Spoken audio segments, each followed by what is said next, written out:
call them a little bit of pencil lore. As much as I do love literally anything and everything that is consumable, I love to try different things, this, that, and the third. I actually don't like sushi that much. I don't know. I'll eat it, but in comparison to many other types of food, it's nowhere near my favorite. This guy's probably going to be goated though, so let's see. What's up, guys? That guy with a pencil here. Fun fact, I do mean to have it on and keep it on me at all times. Fun fact, yeah! I'll be like, I don't care if it's a flashback or not, you know it's Kagurabachi time. Peak every week, and I'm so excited. I just want to not waste any more time. Let's hop right into chapter 115. Swordsmith. And I wasn't kidding about the sushi thing. I don't know. Like, it's weird. It's weird to me because the typical, like, I guess I just don't like undercooked food though in general. Like, what's that type of shrimp? I love shrimp. Fried shrimp, baked shrimp, dragon fire shrimp, lemon lime shrimp, spicy, like all types of shrimp. But I think it's shrimp cocktail. I do not like the taste of it. I don't think I like any meat cold. That's wrong, because I do like ceviche. And I know that's like lemon cured shrimp that is, I think, cooked, but then it's thrown into like I don't know. Well, I think it's the same reason I don't like sushi. I don't like undercooked stuff. Yeah, I'm that kind of guy. Like, I get all my stuff well done at a bare minimum. Usually when I say well done, it's like really medium well, because restaurants are like, yeah, you want it well done? We're not going to serve you a rubber shoe. But like, I don't know. I've cooked stuff well done. It still comes out fine. So I guess sushi, which is typically just undercooked, isn't my thing. And don't get me wrong, I've devoured a whole bunch of the stuff over the years, but it's been like, well, since we're here, not so much like excitement. Like recently, fun fact, for a long time I hadn't actually tried ramen. When I was struggling in college, I was struggling. I was drinking water and eating bread sandwiches. Yes, literally just bread. But regardless, never really had ramen. But a friend of mine took me to a local ramen spot, and it was actually busting like crazy. So I was like, nope, I do like that, and many other types of food. It's just sushi doesn't do it for me. But hey, I respect this guy's dedication to the craft. So let's see. Hey, Joji. Who is this guy? Yo. Yeah. Why? I mean, this is a crazy combo. The domino mask plus the septum ring plus the jawline plus the, like, Joji, man. You got a lot going on, my brother. Let's see. Mr. Asami, what's up? Shiba's up to something. What? Stupid punk. When's he gonna learn to follow orders? Considering he's the one who years later goes on to literally abandon the Kawanabe, which follows up after. Because it's weird to think about, right? Like, the Kawanabe doesn't exist yet. So it's just the government, heavy quotation marks? Like, basically never. I mean, presumably he was following orders for the entire time that Chikiro, like, post-war, he was probably still following orders. And probably throughout the war itself, once he realized how serious it was going to get, he was probably following orders. But at least for before and then a while after the war, he doesn't. Following orders has never really been Shiba's MO. But at the same time, it's clear that even if they know that, they can't, like, disregard him because he is that talented. And we still don't even know, like, the full context of the Soga clan thing that was mentioned last time. As cool as Akimoto Soga was, I didn't really think of anything of him being, like, possibly part of a royal family, which clearly he is, as Shiba is their principal guard. So there's probably the idea of, one, she was just too good to kind of get mad at him for not following orders, and also he probably has some connections as the official royal guard of someone who is known as a princess. So we'll see. You better not mess this up. We have a very important guest. I'm Suburita. Yo. It didn't even hit me that Subaru looks like a half-blind Omni-Man, but when someone commented that, I was like, oh, you're right. We did get Omni-Man in Kagurabachi before GTA 6 and Kingdom Hearts 4. Oh yeah, that is a thing. That's a thing. We got the birth and then omnification of Kagurabachi before we got GTA 6, not the Kagurabachi, Kingdom Hearts 4, and Persona 6, dog. That's insane. But let's see. I'm Subaru Rita. Thank you for having us. This is my apprentice. Oh, I wonder if this guy's gonna be important. He doesn't look familiar, but let's see. So he wears two hats. So I'm sorry, I keep changing up Joji's voice a lot. I'm probably gonna change up Mr. Hasami's voice a lot too, because I don't know how active they're gonna be, so I don't know how distinctive voices I should give them. Let's see. So he wears two hats, swordsmith and sushi chef. No, he's also a certified master of the sand and bone one blade style. Okay, interesting. Now that I think about it though, for how heavy a focus there is on swordplay in Kagurabachi, I feel like the only two styles that like have been distinctly named as styles that we follow that are unique to the universe, right? Like obviously EI is like just a thing that exists in real life. It's EI White Purity style and Reagan One Sword style. I feel like those are the only two, and like Freedom style. But once again, it's like I guess that's unique to Hirohiko exclusively. So that's interesting to think about. That we have another sword style, Sand and Bone One Blade style. Interesting. He's a certified master. All right. That's 3 hats. I wear 1 hat. Oh, darn, you heard that? Well, there are some people with really sensitive hearing. Let's see. Jack of all trades and master of... Oh, interesting. All right. Jack of all trades and master of none. I would never do that. Ah, you heard it. Yeah, he did. Let's see. Huh? But sushi. It encompasses everything. Honestly? I mean, like, I see the Omni-Man. Yeah, well, no. Omni-Man, because Omni-Man does look older. I'm about to say, low-key, maybe because I've been seeing so many Thrag clips recently, but I say he actually looks more Thragish to me. But with the older features, I can definitely see it. Let's see. And he also, what does that scar remind me of? The scar and the half-blindness thing. It's that Conquest. He's conquesting it. Except Conquest still has black hair. He's conquesting it right now. That's what he looks like. Let's see.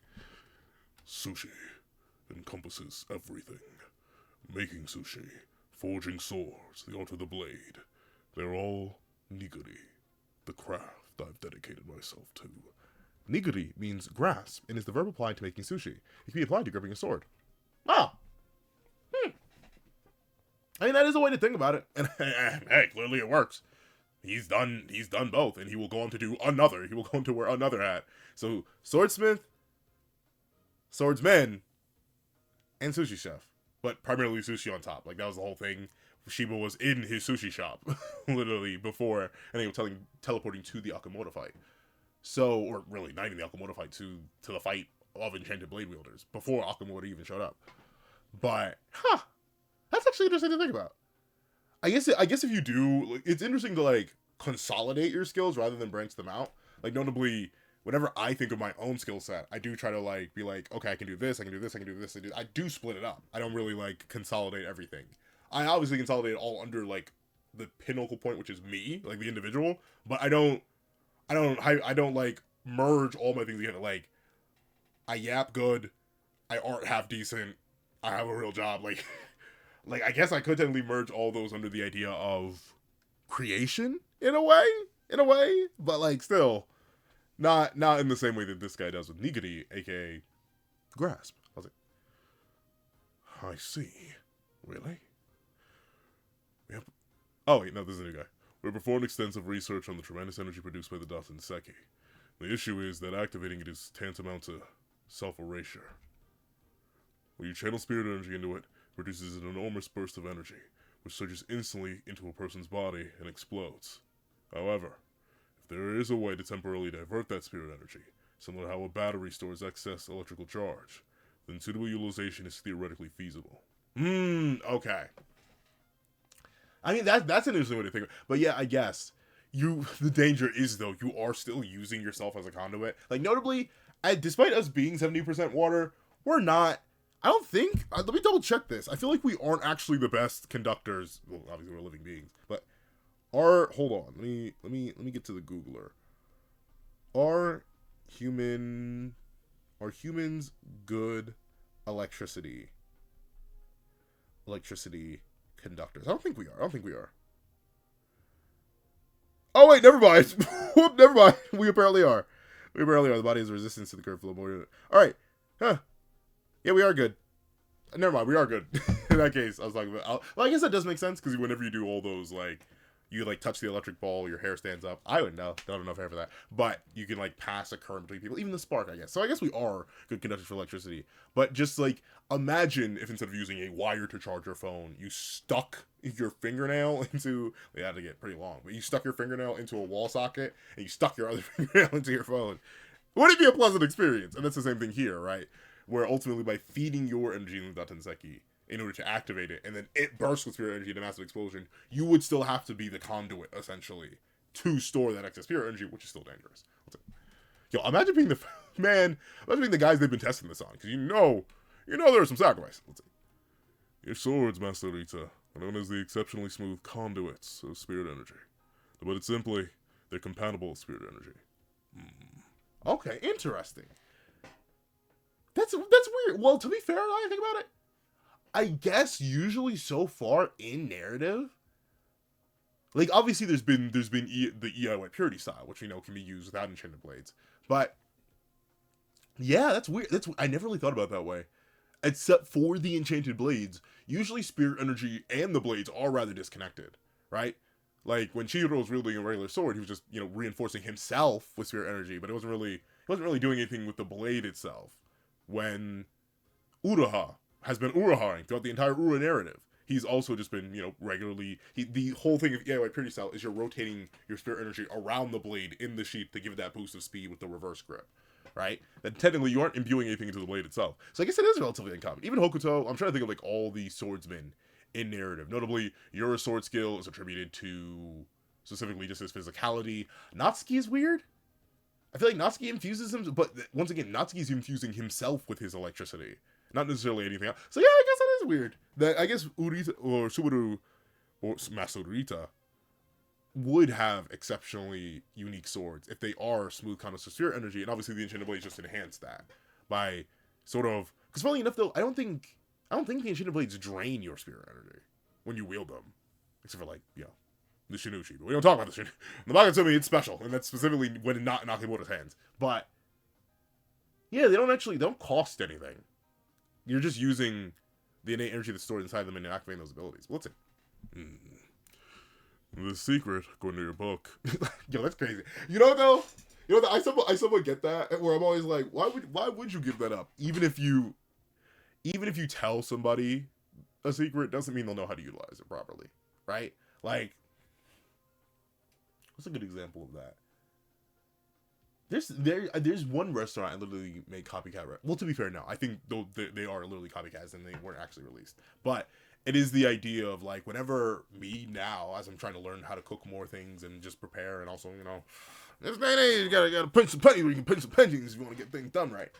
I'm trying to learn how to make literally anything I would ever eat out at home for cheaper, and they do never taste exactly the same. But of course, I'm using copycat recipes and not actually like officially released recipes. But I'm pretty sure there is.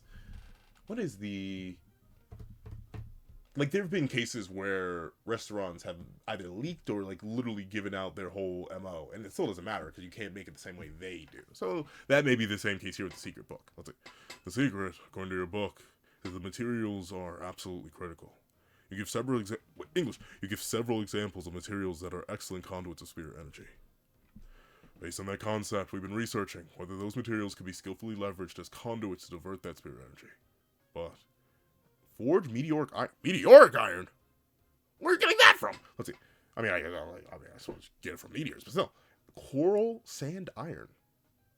That just sounds cool. Let's see. In all of our studies, we still haven't found any scientific evidence that supports an affinity between these materials and spirit energy. Master Rita, we wonder if perhaps, as a swordsmith, you might have some insight beyond the realm of our understanding. We're hoping you can illuminate us. No, this is actually a good thing. I was about to go into a whole thing about that, but I read the next page. I read the next panel. Let's see. You won't find any evidence. It's utter hogwash. Okay, so that is a thing. That is a thing. I just never thought about it. I never thought, because since we spend so much in the narrative following Chihiro, it never really clicked with me that no one ever really infuses the blade itself with spirit energy. It's always you're coursing it around the blade in the sheath for EIY purity style, or you're reinforcing yourself with it. You can't actually, let's see. No material conducts spirit energy. But in your book, pure rubbish. I pulled it out of my cheeks. What? Oh.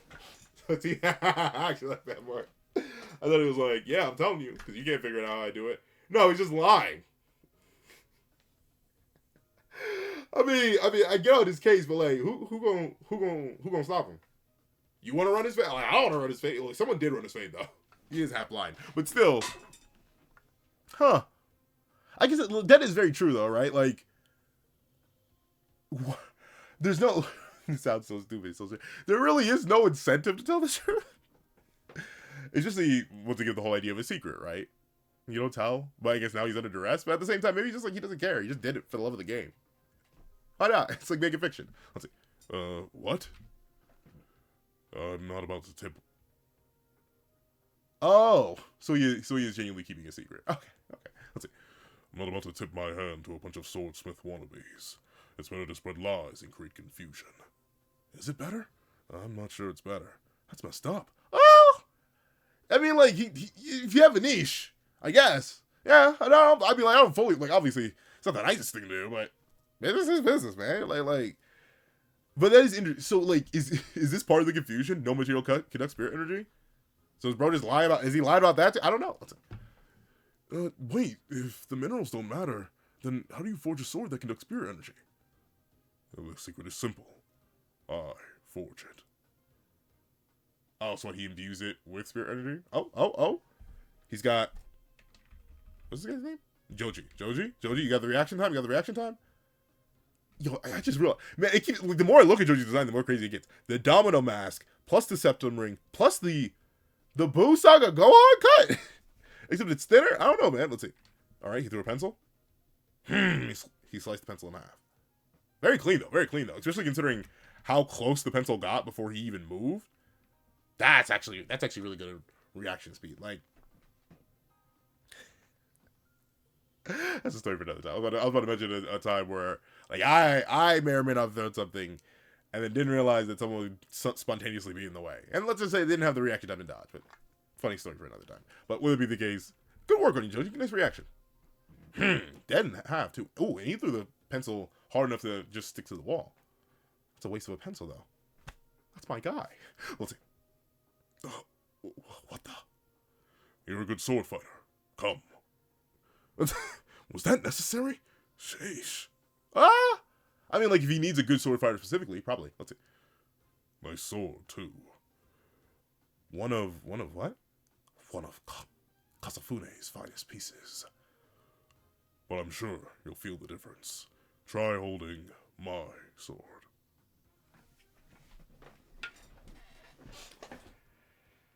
Like, nah, I was gonna make a joke. It's like, where else am I gonna make the joke? Man tells other man, hold his sword. After talking about how nice his sword is. Nah, it doesn't really work. It doesn't really work, because they're literally talking about actual swords. Let's see. Try holding my sword. Oh, may I? My latest work. It's made of ordinary steel and scrap iron. Nothing special. That's how, I assume that's how a lot of my swords are, too. I don't know, admittedly, I do like my swords, mostly for the aesthetic design. Like, I do have a nice little decent collection, but I still think my favorite sword of them all the ones out, even, but that's not like the Keyblades, right? Like, my actual swords. And I can't pretend I love them all equally. Maybe, like, is it the Sword of Worthiness? The Sword of Worthiness is a Gladius, and it's not even really sharp. But it is still a blade sword, technically. But my favorite is this one. It truly, I love this sword. Not only is it actually dangerously sharp, so I do need to be careful with it, but also the design detailing on it. Hold on, let me get nice and close. Yeah. Look at that design detail. Oh, it's so juicy. And then not only the design detail there is juicy, but obviously the hilt, or not the hilt, the guard. Even if it isn't, like, very practical, at least I don't think it's not the most practical of guards. It still looks really, really cool. I love the design. And the only thing that would make this cooler is if it, instead of, like, seemingly a tiger, this was like a lion head, and the mane acted as a circle guard. But even the sheath of it, I do love a good sword. But I also presume, I don't know, I don't think this is made out of a crazy high quality stuff. I assume it's probably made out of scrap metal and iron, but hey, it's cool enough to me. I like it. The only reason this isn't the Sword of Worthiness is because it came so much later in the channel's lifespan. I like legit, and also I like keeping it sealed away most of the time. Just for the culture. And also, I can't demonstrate sharp stuff, or like what sharp stuff would be like with an actual sharp sword. I would drastically hurt myself, and I want to accidentally risk it, like, oh, I'll just use the blunt side, and then cut myself anyway, because, you know, as you've likely seen, I'm not the brightest food in the kitchen shed on occasion. Let's see. Very nice, though. Very nice. So the difference is only in technique? Is that the quality of the artisanship wasn't enough? Beyond that, he can alter the material's actual conductivity of spirit energy. I mean, probably. Like, that's the thing. You get to levels of it. Like, who was I asking? I was asking a fellow artist I do know in real life. Well, like, yo, how do you do this shading? And they looked at me and they're like, I can't tell you. And I was like, you can't tell me because you just don't want to give it up? They're like, no, I can't tell you because I didn't fully get how I do it. And who knows? Maybe supers like that, or maybe it is more natural. Let's see. Shing. That was clean though. I wonder. Whoa! Whoa! Whoa! What was that? They took homeboy's arm off for what? For what? For what? Okay. Oh. That's quite the difference. Impressive, right? I like Subaru already. He gives the vibes. Admittedly, funnily enough, of Samura. Ironically, of all the characters that I have to compare it to, it would be Samura. Let's see. Impressive, right? Okay, so it was an illusion, but still interesting. The blade was that sharp? Huh? Was that an illusion? Just drawing the blade altered the whole atmosphere. Must have been terrifying for those academics with no battle experience. Still. Oh, it's just the sheer lethality. Yo, Dido would love that sword. Shout out to my boy Dido. But sheer lethality. And like, I guess it'd be similar for us if I'm trying to think, because obviously I'm not a swordsmith or a sword master, sword wielder, or anything like that. I just like swords. But with it being the case, I'd like to imagine it'd be like if you saw an extremely big, buff, and beefy guy who somehow, some way you knew how to fight, right? Because obviously most people would probably see like a really, like, especially anyone who's like super top heavy, be like, oh, they can't run, and just do the dash man and go fast. If people can run. I know I still need to get back into sprinting because it's been way too long, but that aside, most people assume maybe you can run away, but if you know that guy can run and or fight, is that fear, that instantaneous, like, oh no, something's wrong, I'm in danger, that you can go through. And clearly that blade caused a very similar effect, but shockingly enough, on a regular guy. Let's say, still, how? When lightning strikes, it seeks out it seeks out places high. Well, why can I not read? When lightning strikes, it seeks out places of high electrical conductivity, thin air, high humidity. It splinters as it strikes. Spirit energy is the same. Through minute disturbances to the carbon content and structural variations produced by the quenching process. I am shocked I got through all that. Let's see. Minute pathways are produced in the blade that allow spirit energy to flow. I call them veins. Normally, such veins are naturally occurring, but I designed them so that the spirit energy channeled through the blade circulates with zero waste, purely to slice. That's why my blades have the pristine ability to slay. Okay. Okay, so that's interesting. So essentially, this is the difference between this and the enchanted blades. His blades don't really... Oh! Ooh, that was bad. His blades don't really have special properties. They just... It's blade plus. It's blade premium, right? Like, obviously, a sharp enough sword will basically slice through anything anyway. But with his spirit energy infused into the blade, or the way he crafts the veins, he essentially allows the cutting to be even smoother, right? I'm assuming what ends up happening for his blades is that the spirit energy consolidates through the veins and possibly along the edge of the blade in order to make it as sharp as feasibly possible. So when one swings one of his blades, it goes straight through, right? Like, typically, unless you are like super duper crazy strong, you could even take one of my sharp blades. I could even take it. I'd say I'm not super duper crazy strong, but I'm relatively strong.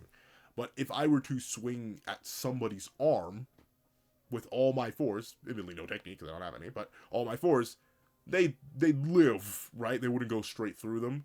And it wouldn't even go straight through their arm. Let's say someone raised their arm to block, I'd probably, at most, knowing my level of strength, I'd probably get like into their bone. Maybe break that if I'm like super swole that day, post a pump or something like that. But that's about it. Meanwhile, with what Subaru Urita Sensei does, Subaru Urita does, he ends up infusing it so no matter what, it's going to cut if you infuse your spirit energy into it. Considering it doesn't seem like he use like when he's describing this, it doesn't seem like he infused the spirit energy in himself. He just crafted it so that there are veins or passageways for the spirit energy to flow through. A close but minute difference. Let's see. That's why my blades have the pristine ability to slay. So, this is the ultimate blade. The ability to achieve this, even the capacity to recognize the phenomena, is rare in a swordsmith. Even those who can perceive it can forge a blade as well as me, right? Yes, sir! Yeah, I don't think well, no, maybe this guy will be good. So, if this Daten produces immense levels of spirit energy, if I create the appropriate veins, it should be possible to control it. So creates the appropriate veins, though. Considering every single enchanted blade was actually made by Kushiki, something tells me he's going to fail. Obviously, he's not going to fail and die. He goes on to be one of the enchanted blade wielders and is still alive to this day. But I am interested to see what will his response be to failure, especially as someone who clearly holds his abilities, and for good reason, obviously, his abilities, his esteem, and his craft in high regard. He thinks he's that guy, and clearly everyone else thinks he's that guy, and clearly he is that guy. He is one of the only individuals to actually be able to do something like this. I'm intrigued to see how he fails, if he does. Maybe he does make something with the Daten, but it's so it's infinitely inferior to what the enchanted blades become that it basically became a relic of history, right? Kind of like, what's a good example? Funnily enough, I was really watching a False Light gaming video earlier. Kind of like how literally in the same generation, Mega Gardevoir went from the premiere like, oh yeah, this is the fairy type wall breaker that we're using, Pixelate Hyper Voice go crazy, and then got immediately replaced by Mega Diancie, and then got immediately super replaced by Tapu Lele the very next generation. So presumably that's what's going to happen to Subaru here, where he may even be able to forge the Daten into something, but he's going to forge it into it, they're going to be like, oh wow, this is great, and then Kushiki's going to come along and be like, well, I can do this better, and actually does it better. Let's see. A true... wait a minute. Oh, I didn't even read. He said the thing. Hold on. And if that works, it could bring to life a truly enchanted blade. Bold italics. So, I wonder if he's the one who names them that. Obviously, I assume Kushiki himself comes up with the actual names for the enchanted blades, but interesting. I'm assuming this is the first guy to say enchanted blades. Let's see.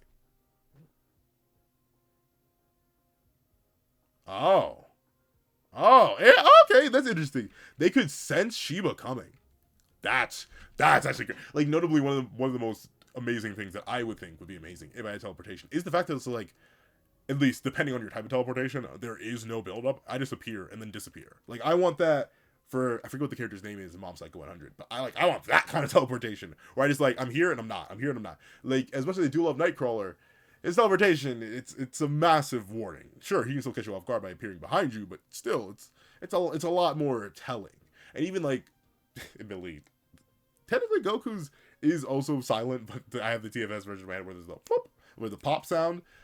I don't want any lead up or build up, but clearly Shiba, before he even gets there, like maybe they sense the disturbance in the air, like maybe in order to like, not break the universe, magical stuff. Whenever Shiba goes to teleport, the air that would be where he's going to end up, that would like overlap with him and cause him issues, gets immediately displaced in the shape of his body. So of course, someone without any training wouldn't notice that. But if you're a swordsman, you feel all of a sudden like the air beside you suddenly turns into a vacuum for a second. You're like, something's coming. And you can see that both Joji and Subaru immediately go to draw their respective blades and swing on him. Let's see. Whoa! Did he teleport out? Okay. Okay. Interesting. Wow, so he really just brought Kushiki straight here. Did Kushiki get lunch? Why? Like, please, tell me Alicia fed the guy before dragging to this high important meeting. But still, a very cool way to show their levels of self-control and their discipline with the respective blades for both Joji and Subaru here in this instant, right? Because not only were they able to instantaneously sense that she was going to appear, like they don't say a word, they just immediately draw their blades and swing. But the second they see it Shiba, presumably they're somehow able to tell that he works with them. It's not like some invader of some sort. they immediately stop their blades extremely short. Like, notably, Subaru doesn't even cut Shiba's hair here. And his blade looks like it's maybe at most half an inch, maybe even a centimeter away from Shiba's face. Same thing for Joji and Kunishige's face. Like, they very, very close, but they did manage to stop themselves. So cool. I like little visual storytelling flares of like, hey, these characters are this guy on different levels and on every level, including the level that is one of the best ways, at least in my opinion, to show off self-control and discipline and understanding manipulation of self. The ability to stop on command. For any of my people who did sprint, one of the things that I never got down, and admittedly this isn't a thing that's commonly needed in sprinting, because usually you're running a curve or stuff like that, you're never really supposed to stop, you're supposed to like patter down. But I just really remember a thing I always struggled with was short turns, hard pivots. I could never I could, but I couldn't keep speed. I couldn't keep pace. I would like basically come to a full hard stop and then pivot. And of course, being a kick merchant, like I was and presumably still am to this day, I would then need to take time to build back up to max speed. But I knew multiple people, they were also football players, that probably helped, but I knew multiple people who could dash, pivot, move. Like that level of like the flow of momentum, the control of oneself, that's always been super impressive to me. And clearly Subaru and Joji have that both. Let's see. Shiba, what are you doing? I tried to stop him. You know these guys. Oh, so Subaru even stopped on instinct. He was going for it. Let's see. Shiba, you stupid son of a... Hang on. Let me at least introduce you. This glorious, handsome, and very hungry fellow right here. This here is Kunishige Rokuhira. He forges katana. He made this. Kashing. They did not feed him. They did not feed him. I mean, I guess they didn't have the time. Probably want to get still into this meeting, but like, y'all didn't feed him a little bit. Like, no, how's he supposed to professionally show off if he's hungry? Like, I don't know. Everyone knows the commercial. You're not you when you're hungry. But admittedly, I even as I've gotten older and have refined my own self-control to very high degrees, man, hungry me and satisfied me, two completely different people. I don't know that other guy. I do. He's me. But I don't know. He's a monster. Let's see. Poor what's his name? Poor Mashi. I think Mashiro? Let's see. Rokuhira. Never heard of him. This guy is humongous. Let's see. Huh? Hey, dude. Aren't you Subaru Orita? Put her there.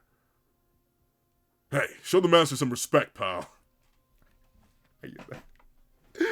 Like, dude, like, what are you talking about? But you know what, though? I do think, personally, it's interesting, though. I was raised to be able to speak to anybody, right? Like, no matter who you are, you could be the most powerful person in the world or someone on the street. I don't care. I'm going to speak to you. But at the same time, I was also raised to give reverence to people who are older than me. So if I'm in Kushiki's in that scenario, I wouldn't go, dude, aren't you Subaru Rita? Put her there. I'd be like, oh, you're Subaru Rita. Nice to meet you, sir. And then I'd probably still stick out my hand. Let's see. It's fine. Oh, grip. Okay, so they do shake hands. Strong grip. Okay. You all hungry? Let's see. How many katana have you forged? 1, 2, 5. Oh, over 200. Whoa, that's a lot. Total? A little over 200, I'd say. What? That many at your age? Impossible. Unless you've been breaking the association's regulation of 2 per month. 2 per month? Well, you know, to be fair, katana in the universe are like you'd be like, well, to be fair, weapon manufacturers do mass produce anyway. But specifically, I do get that, right? You want to limit the amount of literal slaughter machines that are running around. Let's see. That made at your age. A regulation of 2 per month. Wait, is that even possible? 200. Really, it depends on how long it takes. But yeah, it probably does. You can't make a katana a day. Let's see. Dude, chill. The good katana, who cares? But you know what? I do like the contrast. I'm seeing that's the beauty of the flashback. I'm seeing the Kunishige who didn't necessarily think too much or necessarily care too much about the death he was bringing into the world. And presumably with these regular katana he was making, it didn't really cross his mind because he wasn't really doing that much damage. But once the Enchanted Blades came out, and especially once his brother-in-law went crazy with one of his creations, that's when Kunishige developed a deeper respect for katana, what they are, what they're for, and the role he played in bringing so many katana into existence. I do like seeing that contrast. So we get to, like, presumably we're not going to see, like, who knows how much we're actually going to see. I hope Hokuto Sensei does keep at this pace and takes a good chunk of their time with this flashback here. But I don't think we're probably going to see too much of the post-war reactions is the Seitei War arc. But I do hope we get to see Kunishige like have a moment of, what have I done? Like maybe he'll go to the island after the war and look and just see like, what did I do? Like just a moment of actual comprehension of what he's done. Let's see. The good katana, who cares? Huh. If you made that many swords and nobody's heard of you, doesn't that prove they're nothing special? Well, depends on who he deals to. Let's see. Well, can't argue with that. That is true. That is true. Yeah, it doesn't matter how much you do if no one knows about it. Seemingly. Not really, but seemingly. Clearly Subaru's like, my apprentice don't know what he's yapping about right now. Let's see. More importantly, hey, Roguera, food. Right! Go on, share your findings. Oh wait, I'm assuming she was talking about Shiba. More importantly, food. I don't know. I don't know who says that. No, I think that is Shiba. Let's see. Go, share your findings. All right. The Datsenseki reacts. Wait, hold on. Let me see. The Datsenseki reacts to spirit energy, but also is capable of amplifying heat. It doesn't do much if you just hit it with a flame, but if you gradually raise the temperature, it becomes increasingly sensitive. I love how the speech bubbles are just filled with the yap, attack. Let's see. Just eyeballing it, I'd estimate at about 1,000 degrees its reactivity to heat will equal its reactivity to spirit energy. In other words, before it reaches the melting point of iron ore, which means to forge it. I can't read his writing. Hang on, is this guy with the Sorcery Bureau? No. How does he know about our findings? You leaked this stuff to an outsider? Stop writing. You don't belong here. I can tell you the next part. Well, to be fair, Shiba didn't tell him anything. He just gave it. But that is very impressive. I know people, people plural, as in like three people, who also do have like insane analytical ability. They're also really good with Rubik's Cubes. No duh. Like, you know, I've seen that guy, that girl, and that other guy very specifically just blow through whole Rubik's Cubes in instants, like literally less than a minute. And I'm like, y'all don't compete in this, but apparently Rubik's Cubes competitions are very, very high level. They're like, yeah, just because I can do this doesn't mean I can actually compete at the higher level. So, yeah, they're monsters. Let's see. I can tell you the next part. You're trying to figure out how to process... Wait, no. You're trying to figure out how to process the Datsenseki so it can be forged. But if you force it to melt, it sets off a chain reaction that causes explosions and people die. Mashiro's like, wait, I almost died? Let's see. It can't be forged. I can do it. Okay, good. Talk that talk. Hang on. Who is this guy? Since when can you just bring your pal to government jobs? I'm terribly sorry about this. These men will be severely punished. Whoa. What you mean by that? Huh? Punished? Wait, actually, well, they threw him in an interrogation cell at least. All right. Shiba? Shiba, we'll discuss this later. But, see, I mean, he says severely punished, but he says Shiba, we'll discuss this later. So Shiba, he'll be fine, at least. And we know Kushiki ends up fine. Let's see. What he explained in there. True. We'd already discovered those facts through our research. But nobody ever disclosed those findings to Shiba. Why would we? Blah, blah, blah, blah, blah. Needless to say, not to okay, I did it right, it's Mashiro. Needless to say, not to Mashiro either. Totally obedient to Shiba? Oh. I get that, though. I do understand that. How could this guy possibly know all that? It's been less than 12 hours since that phone call. Oh, so still a good chunk of time had passed. I thought those two events are happening concurrently. And they still didn't feed him? They still did not feed that man? Let's see. Since that phone call. Guy's got special eyes. He can't possibly have figured all that out in so little time. Just by looking at it. I do love Shiba's, even if he is a little bit gaslighty, a little bit gatekeeping, a little bit girl bossy. He still does give his due glaze of respect to Kushiki. Hey. Oh, Mashiro? Why is that man unknown? Probably because it's dangerous? I don't know. Let's see. Draws a blade out right from Mashiro. He said, man, I ain't even asking. Give me that. Dot. Congratulations. You're one of the chosen. You get special treatment because I trust you. And yeah, clearly Shiba does have special treatment. Apparently, he's super selective about who he sells his katana to. So that's also why he's starving to death. Cheeky punk. Hey, Shiba, where's my food? I thought he was gonna kill me. Shiba doesn't answer. That's the end of the chapter. Alright. Calm little W chapter. Calm little W chapter. I'm happy to get a more extensive understanding of Subaru Urita. I do like him a lot. I feel like the more and more I get exposed to the character, I'm excited to see. I'm also very excited to see, considering his apparent age here, I think he like, at best, he's probably like late 20s, early 30s at worst. So he should be like in his 50s, if not 60s. Like assuming this guy's like 40, right? He should be nearly 60 or like 50s by the time of the actual narrative, where we know he is still alive and presumably at least somewhat active. And we don't know how long the time skip for part 2, or like the end of part 2 will be for the main narrative. So presumably we are going to encounter Subaru Urita again. But seeing how he views the world, how he views his place in it, how he wants to specifically do what he does in the grand scheme of that world, from spreading lies in order to maintain his own position, to showing off the craft but explaining why only someone like he could do it through his own pathing, his understanding and mastery of the blade. All that's really, really cool. And I do like, when, like I mentioned earlier, the little showings of his skill and his understanding and his one of the reasons why presumably he became one of the wielders of the enchanted blades, right? His mastery of the sword, the self-control of it. I like that he introduces an entirely new sword style, the one sword style. That's very, or the whatchamacallit, the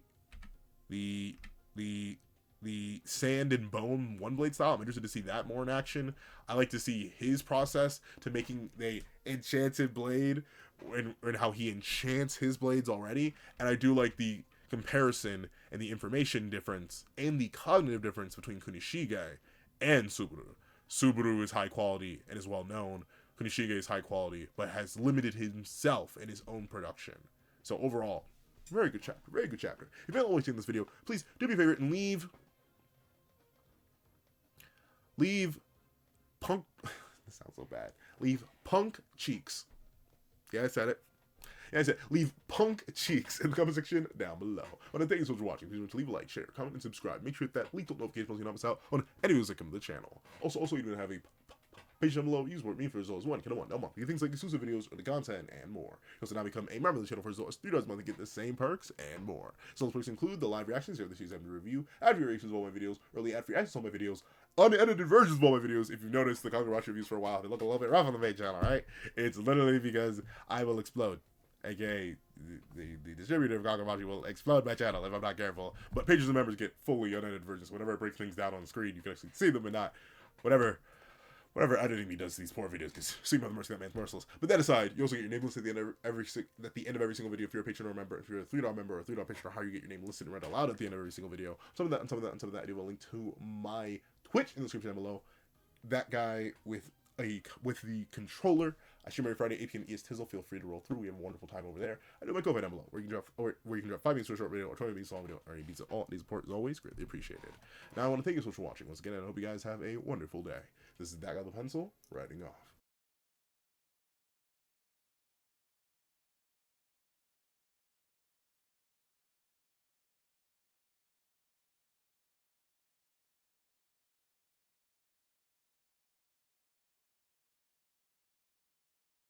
Alright, lady, well, thank you to our sketch tier members: Eternal Flame, Red Wolf 4765, Astro, Glacier XZ, Zera, J2MA, Bura Ura, Yuki Ally, Grim, Ollie, The Boy, Corey Watson, Damon Brown, Dino, Tim Thomas, Kaving, ORXN, Logan Guzman, Dead Meme, Keon Stewart, Donovan McIntosh, BNA DNA, Edwin Ingbignoba, Straw, Antavius Mitchell, Superflame Zero, Weary Exile, Alex Kenny, Todd, The Practical One, Landon Clapwick, Heath Nelson, CAET, Jagoda, Plant Crone, Striker Man, Brendan Payne, Black Sage, Multi-Batman Superman, Zalims, Joe B, Sleepin' John, The Young Family Pastel Pandora, Mo City King DKG, Andream Bonet, Akolade Babatunde, Romano Furin, Sky XT, Victor Jacobs, Axis XC, Osin Tabwit BDM, Kingly, at JDog2656, Union Eye, Marisol Boyd, Funny Dude, Benzi Shear, Magic, Sino King, Shish King, Aswin Hedi Placetia, JMB KD, and CCC. Then, let's give a thank you to our line art tier patrons: A+A, Dread Zoan, Kevin Encarnacion, Lil Kodo, Midnight Lord 21, and Sean. Then, I'd like to give a thank you to our Ink tier member, Shrimpo the 4th Shrimp